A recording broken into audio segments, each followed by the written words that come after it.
নমস্কার, কেমন আছেন সবাই? জানেন তো আজ প্রায় ১.৫ মাস পরে বিয়েটা বন্ধ পেয়েছে। তাই সকাল সকাল ঘুম থেকে উঠে সব কাজবাজ কমপ্লিট করে দেরি না করে দুজনা মিলে রেডি হয়ে বেরিয়ে পড়লাম। আমাদের গন্তব্য শ্রী শ্রী লোকনাথ ব্রহ্মচারী আশ্রম বারুদি।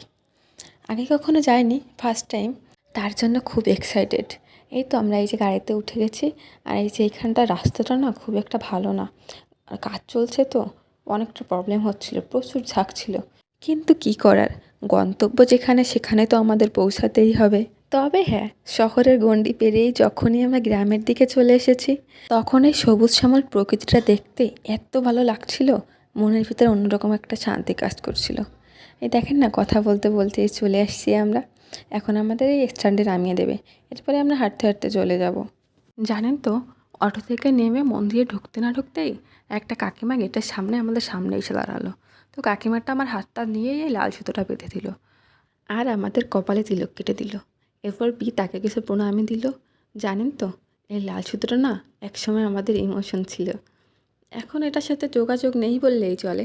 একসময় কে কত মোটা করে লাল সুতো বাঁধতে পারো সেটার প্রতিযোগিতা চলতো।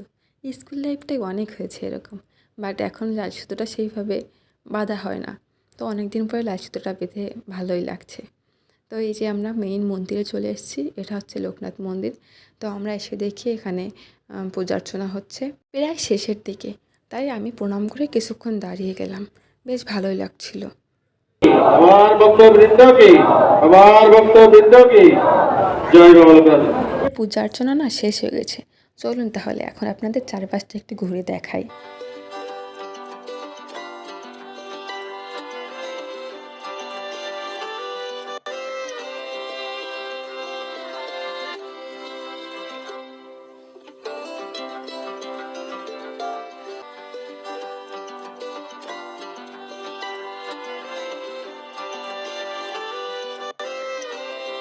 এইখানটায় দেখুন না, কত কবুতর।